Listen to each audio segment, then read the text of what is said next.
showing. I mean, there are definitely a good amount of questions regarding some of the improvements that we are proposing, some street narrowing, some sidewalk improvements, some more things that you'll see more detail with the feasibility report.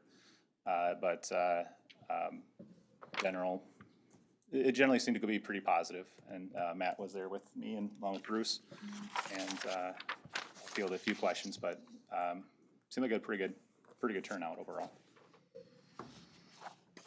Nobody said anything to my last question, Matt, that you can think of. Did they? Any residents saying, you know, 2 houses down or 2 streets over, they did it 5 years ago and it was About the rates? the rates? Yeah. I mean, Yeah, no, we talked a lot about the rates and what your water service charge is going to be, your sewer service, the street, and actually we're proposing a 5% increase. We're estimating a 5% increase of what this was. And no, we didn't have any questions saying, holy cow, that's crazy. We explained them why the rates have been going up. Mm-hmm. And really we had 20 residents, 17 that are going to be affected from this project, and they asked really good questions about the project. Sidewalks was a big question, but they understood why we were putting them in. But no, when it comes to back to your rate question, no, we explained it really well, and I think they all understood. Okay. They asked a lot of good questions. It was good turnout. The 3 of them I've been to, that was probably, not saying grading them, but that was a very good turnout and a great questions that we got at it. Okay. So. Yeah, as Matt noted, we are proposing a 5% increase to assessments from year to year, and part of that is normally be 2 or 3%, but we've seen 10 to 15 to 20% increase in construction costs in some areas, and we don't know where that's going to be next spring. So, as those projects are bid out, we had the opportunity to reevaluate assessments. Okay. See if they should come down or not. I was just wondering, in the sense of fairness, if maybe the city couldn't contribute a little bit more portion of it. I mean, I suppose there's always that opportunity. The thing you run into tricky there is someone could say, okay, why did I have to pay 25% of the assessment, whereas these people only had to pay 20% just due to rising costs? Right. And so it really comes back on to, do you spread that out among all the taxpayers, or do you focus on those more who are getting the most improvement out of the project? I understand. Yeah, thanks. So it's just general project update. So the October 3rd council meeting, you'll have the feasibility report will be presented. So you'll have that a week before that, so you can kind of see this stuff in more detail on the 2023 project. And the assumption is that if council proceeds, that the public hearing will be at the October 17th meeting. So the same meeting as the assessment hearing. We'll just do both of them consecutively. Okay. And I guess that's all I have for updates then. Okay. What's this HSI? Oh, the HSIP, yeah. I do still have that on there. So that's the project that was approved this last council meeting. At this point, we've just done some field review and looking at from that point. But SEH hasn't done too much on it yet. The project memo is being worked on by the planning department. So once that's complete, we'll start moving a little further with it. Okay. What do the acronyms mean? HSIP, it's the Highway Safety Improvement Program. Okay. And that's just the funding program that's being used to. Oh, that's I was thinking this was the other street. This is 10th Avenue. I'm sorry. Yeah, HSIP, or the RRFB, is a rectangular rapid flashing beacon. So it's the flashing signs. Okay. Yeah. Yeah. Yeah. I was thinking it was the first street the other way between Lexington and 7th. So I just kind of note, so I am providing these memos at different council meetings, the last meeting and this meeting, just a general idea of what SEH is working on. And so that's more my intent, is just to kind of show these are the projects we have going on. So we have 4 projects that are listed on here. And I want to make you aware of where we're at and everything. Cool. Thank you. Thank you. All right, the public's invited to speak on any matters that are not on the agenda. Is there anybody in the public that wants to speak on matters that are not on the agenda? Going once, going twice. Okay, let's move on to number 9, ordinances for introduction. So we had, this is a new one, yes. Right, I can give you a background on our proposed THC licensing ordinance. Myself, Administrator Tetzloff, and Chief Garais had met with the city attorney, actually I should mention Planner Chapman as well, on a couple of different occasions to talk about how we would follow up from that August 1st moratorium for the THC products that basically stopped in time the facilities that were, or establishments in town that were selling the THC products that were in compliance with the state statute. And during our discussions with the council at that time, it was indicated that you would be favorable to limiting the licenses to brick and mortar locations within commercially zoned property. So that is what we have developed with the city attorney. The city's tobacco ordinance was really used as the basis for the licensing ordinance because much of it is similar, yet we do have some additional backgrounding type information contained in this THC ordinance over the tobacco one. And then in addition to that, this, just like tobacco, would be 1 year time period for the licenses from January 1 to December 31 of each year. And wouldn't necessarily be limited to places that already sell tobacco. It just, again, would be brick and mortar locations in a commercial district. One thing I wanted to call out here is while we're proposing to do the introduction and first reading tonight, in talking with the city attorney, because we do mention that this is only going to be allowed at a location in a commercial or industrial zoning district where retail sales are allowed, and I can talk about that a little further, but because it touches on zoning, Scott Riggs is recommending that we route that through the planning commission so that we cover our legal bases, because anything typically that covers the zoning realm has to go through a public hearing at the planning commission before it's adopted by the council per state law. So even though we're not proposing any changes to the zoning ordinance, we are covering that base just because we mentioned the commercial restriction on where this could happen. And that's to limit home-based businesses, people selling THC products out of their home, that type of thing. So if you want to get into the details, we can do that here tonight. I don't know, Jim, if you had anything you wanted to add from a PD standpoint, but yeah, very, very similar language to what we have in our existing tobacco ordinance.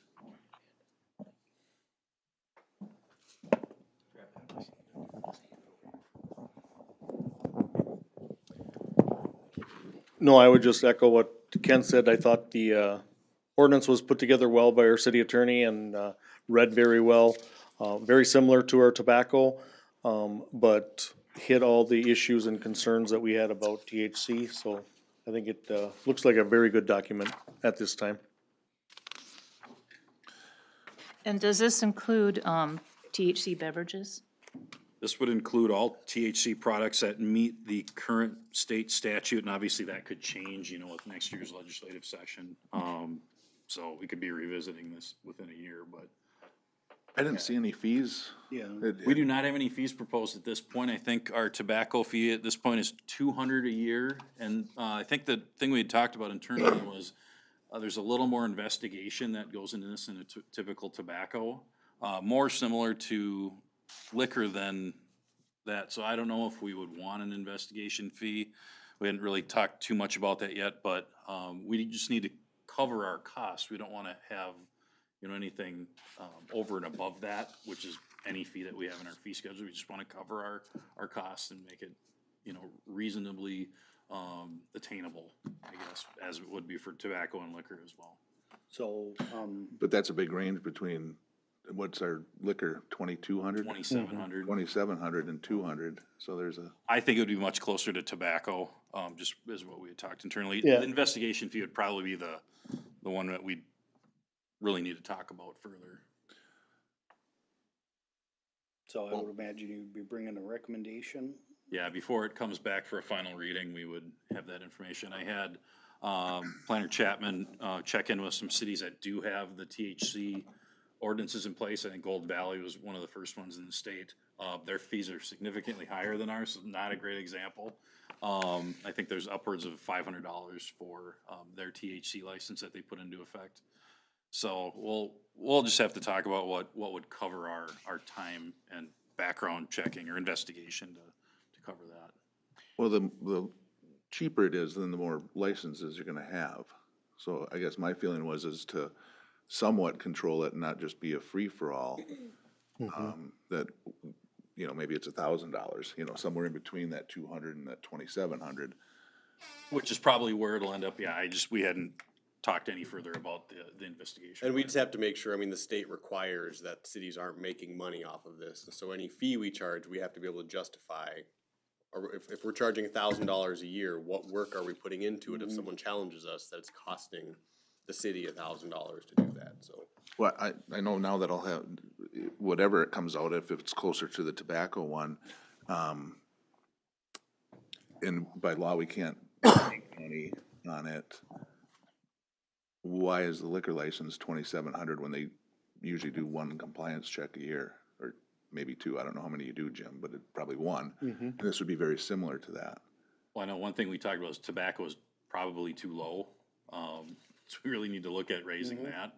I don't know the last time we had raised the tobacco It's fee. been the same for years and years. Yeah, considering we do compliance checks with that too, so. I guess my argument is that the fee could be much higher than that, not necessarily that we're gonna make any money with it, but my perception is we're not covering the overhead of council time, staff time, and just the regular annual work that goes into reviewing, reviewing it.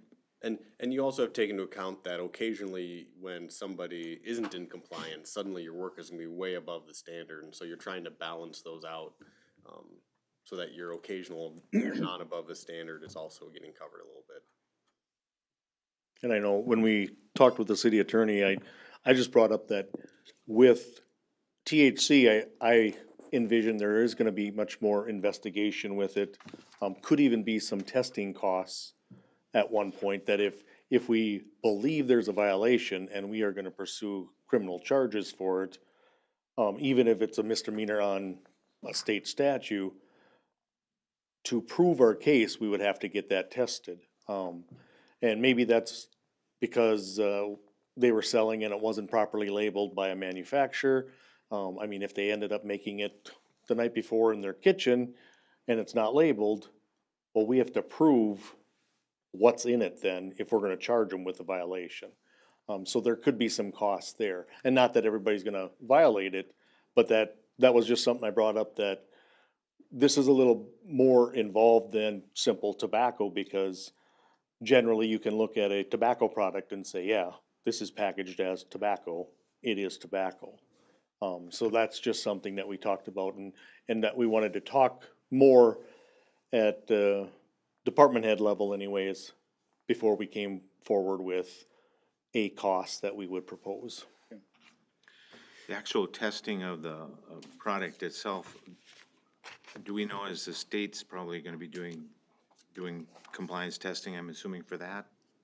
So we don't have to get involved in that part of it, where we're verifying if it's 0.3 or 0.2, or if someone did a 0.5, and. Right now, the statute talks, are put it in the Board of Pharmacy, Right.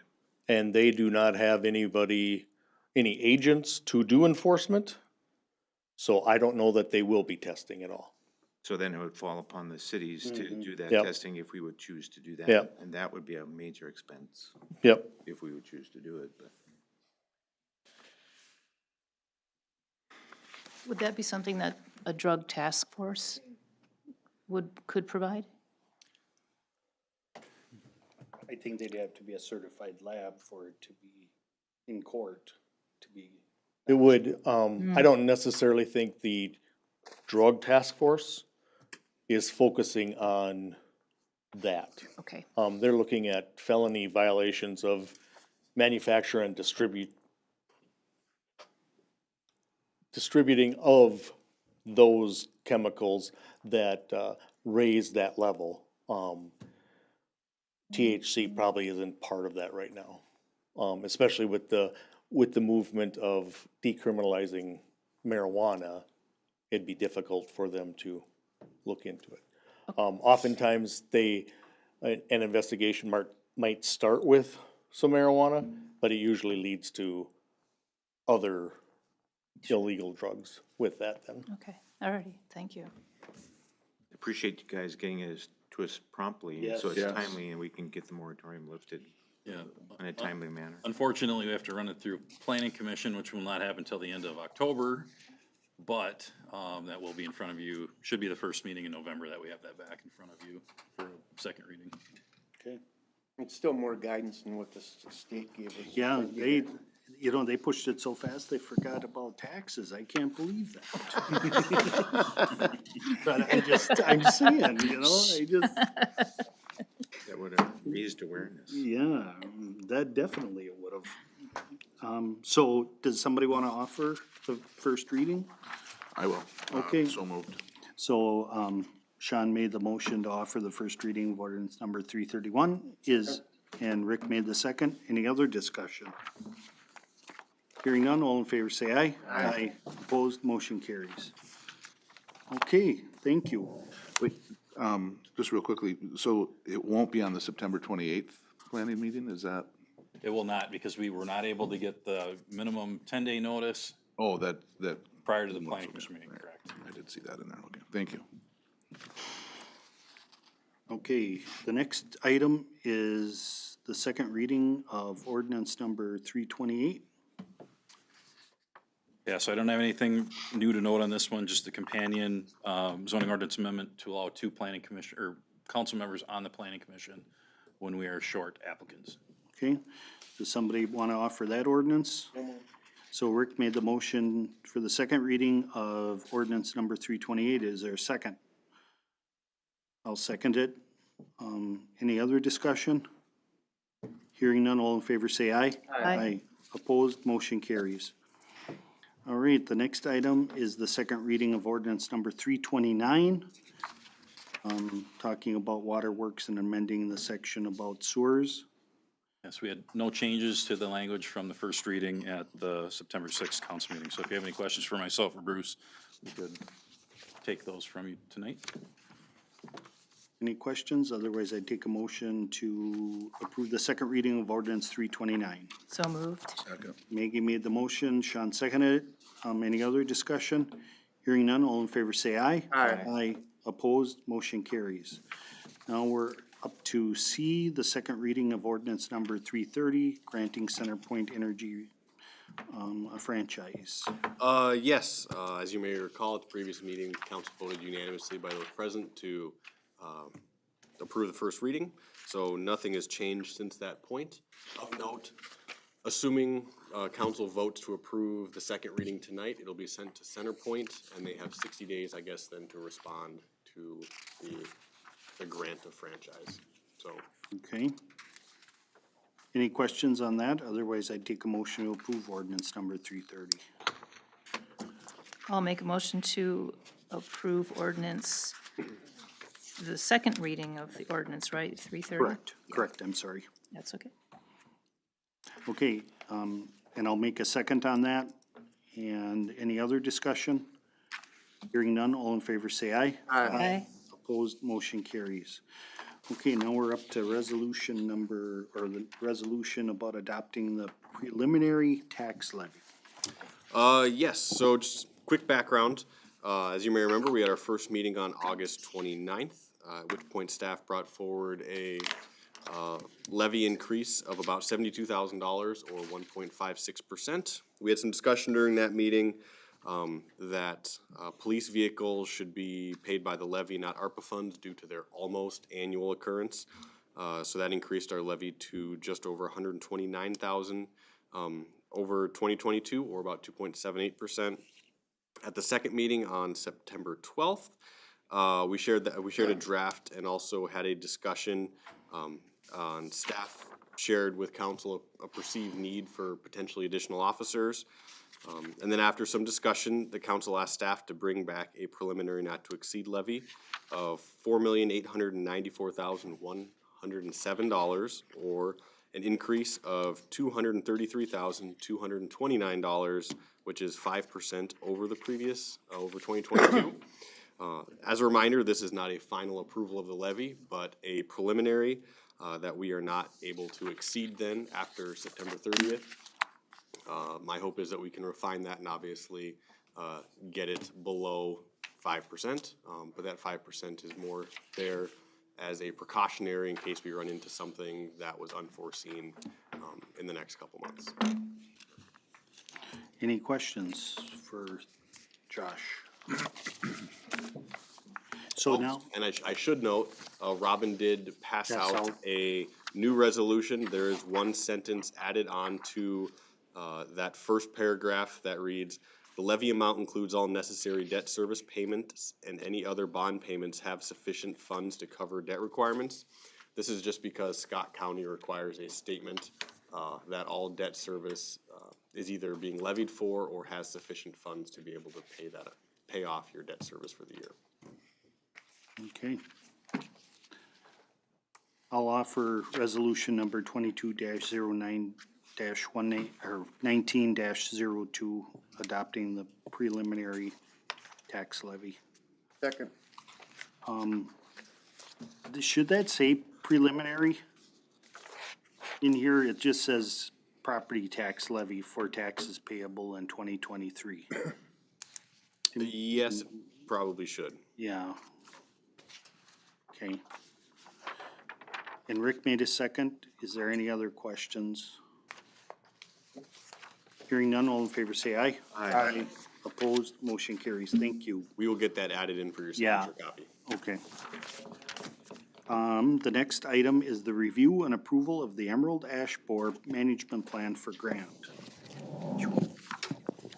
To give you a little background on that again, I think we've talked a couple of times about the DNR grant we received for emerald ash borer mitigation.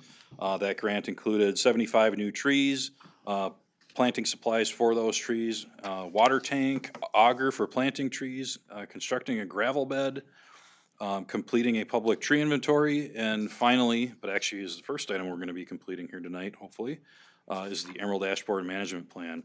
So we had worked with the Department of Ag to put together the plan. Largely, there's a template that you put together, and really the point of the emerald ash borer management plan is to provide information that'll help mitigate emerald ash borer in the community. And that will range from educating, so we'll put information in our newsletter. We've already got some information on our website about the infestation and general information to tie back to the Department of Ag. Had we not already had our tree ordinance updated from about 10 years ago to include emerald ash borer infestation as a nuisance, we would have followed through as an action item to take care of that, but we already had that in our tree ordinance. And then a couple of other bits of information in the plan that are really new and not necessarily, you know, that we're putting it in code or anything, but it provides information for people that would wish to treat emerald or ash trees that they want to save from emerald ash borer. So we have actually a list from the Department of Ag that we'll provide on our website that people can follow up if they want to treat a tree that is acceptable in order to save it. It ultimately would have to be treated for the remainder of its life. It's nothing that you can treat and then just forget about. But some people would wish to do that for, you know, nice value trees on their property. It talks about that if we have a bunch of trees that we need to cut down, that we would attempt to reuse the mulch around city parks, because we can keep it within the community. There's no further threat to our existing trees, so that is an option for mulching and using the materials for city use. And then finally, monitoring the spread of ash trees, and that ties back to the public tree inventory that we will actually be putting out for proposals probably this winter yet. And we'll have an inventory of all public property ash trees and other trees. But ash trees obviously are the important one that we want to track for where we're finding that they're being identified with emerald ash borer infestation, and then when they get removed, we can take them off the inventory. This includes city park property, other city property, including where we have facilities, and then actually public right-of-way as well. And then one final thing that the Department of Ag recommended that we add in is advertising tree sales. We don't have tree sales that the city does, but one, they noted that the county, Scott County specifically, the SWCD offers an annual tree sale.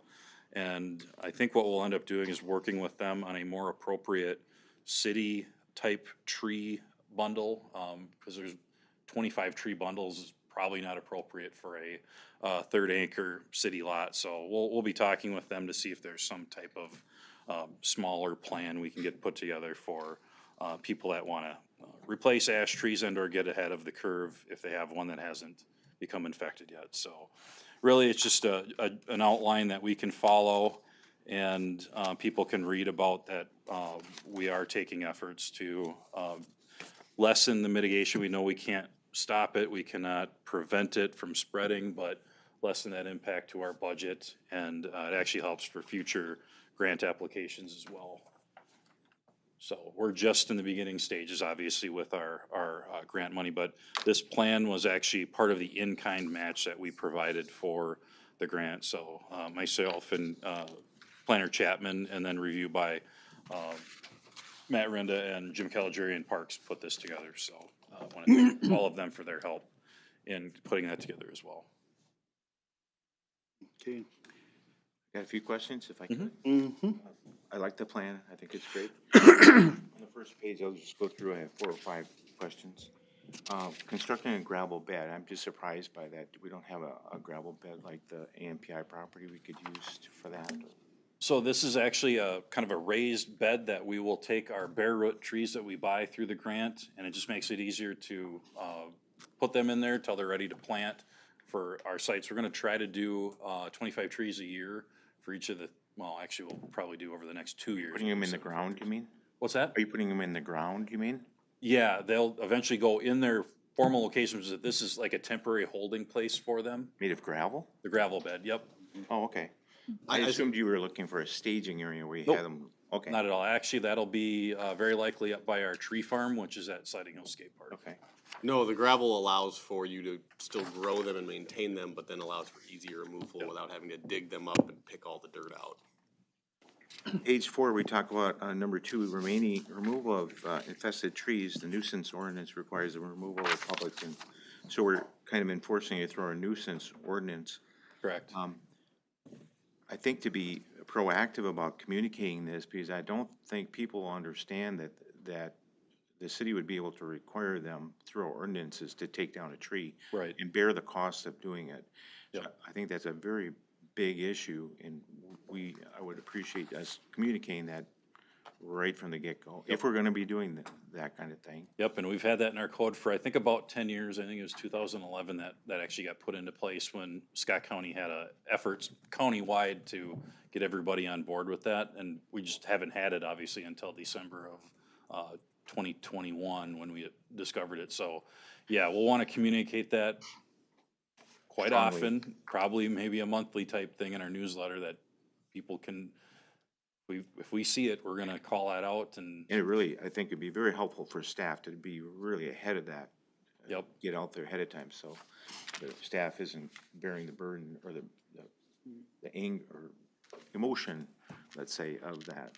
Because it could be, we're talking about a significant, possible significant expense. Correct. If you have 2 or 3 ash trees like I do on my house property. On the next page, the first sentence, the city will permit residents to use chemical treatments. How would we control this part of it? Or is a lot of this plan basically like a voluntary participation by the residents?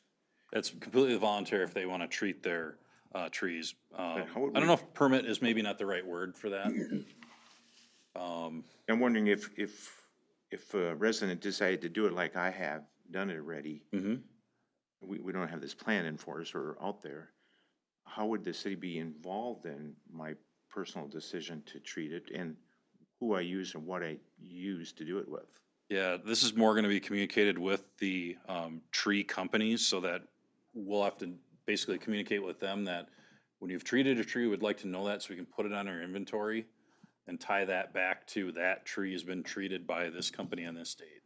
Are we gonna regulate which companies are allowed to do that service in our city? No, they just have to be on the tree care registry and have a valid pesticide application license from the state. So there's nothing we will issue on our end as far as a local license. So they just have to be compliant with the Department of Ag requirements. And then letter C, records of all treatment, there again, you're talking about just that the provider, the service provider would let the city know? Are you Correct. expecting the residents to let us know? No, the tree providers is who we're gonna be in contact with. Yep. Okay. And then the bottom, it talks about the budget. 5,000 is budgeted. Is there a spelling error possibly there? Has Extra word in there. is budgeted, we'll have that, we'll get rid of the word has. Yep. And then along with that, do we have like a penciled in budget for this plan, how we're spending the money? For the, grant, Right. yes, that was part of the grant agreement we approved July sometime. Okay, it was broken out Yes, it into was these broken out. categories? Yep, How much is spent on trees and whatnot? yep. And again, there was no required match other than we had the in-kind for staff to put together the plan that you have in front of you here tonight, so. And then 100% paid for through the grant. Okay, and then lastly, are these funds running through the park budget or the general fund budget, or how does? Oh, how we, this- we need to get reimbursed. We'll probably expend them through the park department and then just reimburse back. We can do, one reimbursement every year, basically in December. And we have until the end of 2024 to complete all the work. Actually, they extended that into 2025. Yeah, I guess I would leave it to staff to think about if that's the best spot for it or not, because I would imagine most of the activity will not be involved in the park land. Maybe, I would imagine going forward, you'd be more involved in residential compliance and, Well, actually, through the grant, actually, most of the work will be park, because they're gonna put together the, gravel bed, for the tree planting, they're gonna purchase the trees. They're gonna contract with the, larger trees to be removed by the library that are, a public, nuisance concern, for us right now that have emerald ash borer.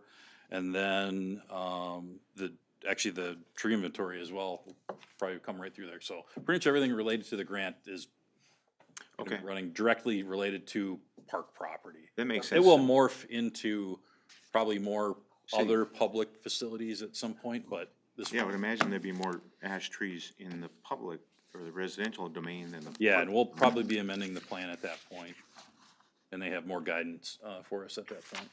Great, thank you. Any other questions? Other ways, I would, take a motion to approve the Emerald Ash Borer Management Plan for grant. So moved? Maggie made the motion. Is there a second? Second. Bruce seconded it. Is there any other discussion? Hearing none, all in favor say aye. Aye. Opposed, motion carries. Next item is the paperless city council agendas. Yes, this is a policy that we talked about at the last meeting. Basically, the policy stating that starting December, at the December 5th packets, that everything will be starting to be distributed digitally.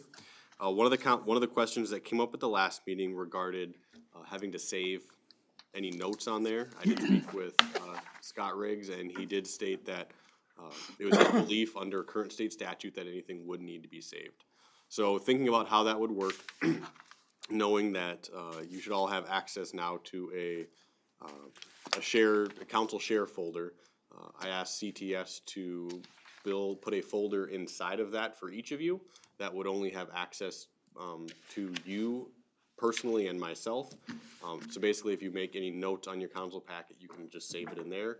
And then if for some reason anyone ever requests those notes, I would have access to be able to go grab those. But it would be basically 5 individual folders that each of only yourselves would have access to in there. So I guess, are there any other questions about this policy or concerns? Yeah, I'm kind of, yeah, I really like having my paperwork in front of me, so that's gonna be tough for me, so I don't know. Well, I think there'll be a transition for all. But give it a try, I guess. Yeah, what happens if that don't work out? It is a city council policy, so obviously any city council policy can be adapted and amended in the future. A Rick clause. Might be a few more Bang it, my of us, so don't. So, okay, so what do we need to do on that? Just, that was, an update? That was just an update, so I guess I would be looking for, Motion to approve that any motion policy? to approve or otherwise. Okay, Do we actually have a written policy? You know, it was in I, the. I thought I had included that in No, here. it It was in the last packet. It was in the last pack. Oh, okay.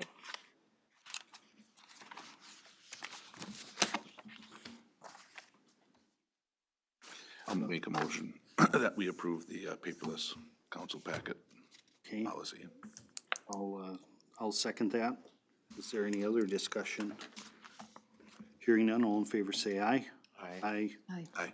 Opposed, motion carries. Okay. Then miscellaneous is the minutes from the park and the EDA. I'll bring anything up there. And then we would go into closed meeting. So, Was there any other miscellaneous? Did you wanna go around? yeah, the I board? probably should go around the room for that. Matt? Just an update, or not an update, but those Inky days went really good for the public works. I just want to thank, all staff. It was all hands on deck. It was parks, streets, wastewater helped us Saturday, Sunday. I think it turned out really good talking with Jim and Brooke at the chamber. It seemed like the event went really smooth and for the most part, very safe. So, again, special thanks to them. Some of you guys probably saw in the weekly update that Josh sent out the painting of the plows. This is something I've wanted to do for a long time. I've saw it in an article in one of my magazines about 5 years ago. Started kind of working with the school at one time, and then COVID happened. Kind of put that on pause, but talked to Josh earlier this summer about it. I was pretty passionate about it. I think it's really cool for the kids to do it. Talked to St. Wentz. They were all on board. They asked for half of our plows. We were trying to give the other half to the public school, but they just had too much stuff going on this year, so we'll revisit that next year. But they started last week painting, and the smile on those kids' face and crawling underneath these big plows. They just thought it was the coolest thing in the world. So hopefully we'll have all the plows painted and all their fancy art designs done in here in the next couple weeks, and talk to Patrick, and he's gonna maybe do a little story on it. And then their last day, I'm gonna do like a 10-15 minute speech if I can keep 6th, 7th, and 8th graders' attention, and just kind of plow safety and the importance of what the public works does. So it was really cool to see the St. Wentz kids just super excited to do it. So just in case you guys were wondering, what is Matt doing over there? That's what that was about. That's all I got. Thanks. Great idea. Chief? I would just echo, what Matt said. We had a great weekend.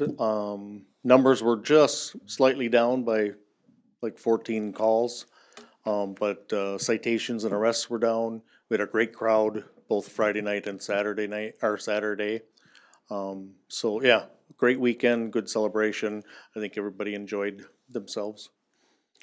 With the exception of those that might have met the concrete when they fell over. Bruce? Just a quick update. I've been doing quite a bit with our wholesale power supplier in regards to the volatility of energy rates as of late. And Simpa had hoped that throughout the summer here that natural gas prices would level off, and it's actually went the other way. I mean, gas prices are trading at nearly 3 times of what is normal. Typically, we see rate increases, around the first of the year when the council approves a new rate schedule. Not to get ahead of the Utilities Commission, but I will be presenting to them that we're going to have to make some rate changes prior to that this fall. So more to come on that, and then obviously I'll bring it to the council for a fee or rate or our schedule change. But just due to those volatilities, we're not able to sustain through rate stabilization rates right now. We're going to have to start raising rates in order to compensate for that. So more to come on that, but just a heads up, I did allude to it in the newsletter last month in regards to changes that are gonna pending, and it's gonna come through. So we'll deal with that as it comes along here, but kind of like what we've been dealing with at the gas pump or whatever. It's finally electricity rates typically lag that by a little ways, but not able to hold it off any longer. So. Anything else? No. Robin? Good evening. Recently, Kim Lee in purchasing and I have been reviewing our credit card options for rebate programs. So US Bank, who our current credit card was through, was able to offer us a quarterly rebate program. So we'd see 1.35% back on purchases quarterly. So there's no additional tasks on our part, no additional fees, and not much that changes with our card structure. People got to maintain their existing cards, just adding the option that we can see a little bit of cash back with our purchases. So. I have nothing additional. Okay. Josh? I, like Ken, have nothing. Okay. Maggie? I just have two follow-up questions about that trailer on Pershing. Were you able to find out anything? There's a huge trailer parked on the street on Pershing. Oh, yeah, I've had, That I think they use for recreational vehicles, and it's been parked there for weeks. yeah, he moved it this weekend during Dozinki and put it right back out on Sunday evening. Yeah, I almost got into an accident there because I didn't see a Yeah, you car. can't see around it, yeah. So I believe, Jim, isn't it correct that they can have a trailer on the street for a certain amount of time? Supposed to be moved every 48 hours. Yeah, well, this one, This isn't, yeah, and it's so big, you can't see the intersection, so you can't see a car coming. So. Just north of Second Street, Matt said it? Yes. Yes, Okay. I'll have them check it out. yeah. I can understand a smaller trailer, but this one is really over the top. It's a beautiful trailer, but, and sorry to maybe put you on the spot, but I was just curious of where we are about potentially purchasing new chairs for the police department. I was gonna be taking a look at our budget, where we're at for the end of the year and try and make it work. Okay, that'd be great, yeah. There are a couple that, as you well know, are in pretty sad shape. They've got a broken back, so I was just a little concerned. Okay, thanks, Jim. Yep. I appreciate it. Sean?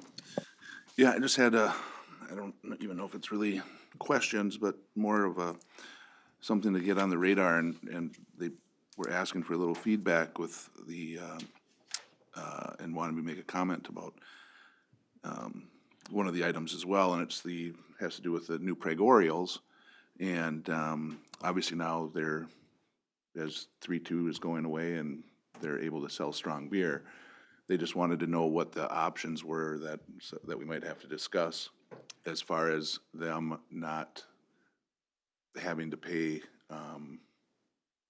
because they're not all year round, to maybe come up with another tier that would cover like 5 months of a liquor license for strong beer, as opposed to paying the full amount for a year when they are only open 5 months. Could they get a temporary, just like we do? I Because it think- would just be like home games, right? Right, and it's just home games, so, and I don't know, maybe that's the way you do it per game, or you give them 20 days or whatever their season is, or I don't. Yeah, I think their season would be a little longer than that. I know with the temporary, there's some distinctions. It can't be longer than 4 days at a time, and then it's supposed to have 30 days between your next temporary. Okay. The idea is, hey, if you need a liquor license, you get a liquor license, and not just use up temporaries. But we can look at it, and, I mean, I don't necessarily believe it's my issue. It would be admin's. Okay. Yeah, I mean, it's definitely something we can look at, because it's like you said, it's a situation that's different than someone who's operating year-round every night. So, we can take a look at it. Okay. Do they have an end date for 3-2? Well, from my understanding, they have the right, they don't have to, they're looking for a strong liquor license that they Yes, can. and they Because more and more major manufacturers aren't making 3-2, because Minnesota is the only state left, so. But I thought that did change at the last legislative session. I think they have the ability to apply for one, absolutely. Right, Yeah. okay. So, that's just kind of the direction they're going. I mean, obviously, the season's done now, but it'll be right around the corner, so I just wanted to see if I knew there were some legal things with the temporary license, that it was like 4-day runs and whatnot, but, and then the other thing that they inquired about was there was no beer at the softball fields this year during the tournament, mainly because there's some liability issues that I think the chamber didn't want to take on, or the hosting committee could also be held responsible, didn't want it. But they were inquiring, the Orioles were, that maybe they would use that as a fundraiser and that they would assume the liability next year. And they just wanted to see, I know that isn't really it really wouldn't be our choice. They'd have to work with the chamber, I'm guessing, on that. But they just want to put us on notice that they might want to use that weekend as a fundraiser and then, you know, sell beer, and want to know if there was any pushback from, maybe any thoughts that you had, Jim, in regards to, you know, maybe they could only sell 2 at a time and as opposed to the trays that they used to sell or things like that. They'd be willing to work with you on that. Yeah, I think if there's a little more oversight that, yeah, some of the feedback that some of the officers were hearing from, classmen that were playing in the tournament said, they would rather not have to bring their own alcohol. They would like it provided at the field. Sure. But yeah, that would be an option, even to the degree that if they segmented their liquor license, they could include that time period or possibly apply for a temporary, Just for because that. they are a nonprofit, they could probably get it for that weekend also. Okay, all right, I'll pass that information on, thank you. I'm surprised they don't have like a seasonal permit that you can get like that. Well, I think that's what we'd want to discuss that if we have that Yep. ability. Only thing I gotta bring up is I just attended Malistrana's 50th anniversary, and they had a nice turnout and a lot of residents there, a lot of former employees, current employees, and I did a little resolution recognizing the 50 years of Malistrana being in the community. So, that's all I have. I have nothing. I just wanna thank the staff for, Dozinki, who did work out real good, so. And I did too, earlier, I think, Matt, so. That's all I got. Okay, so with that, we're gonna go into a closed meeting. So thanks, everybody, for coming.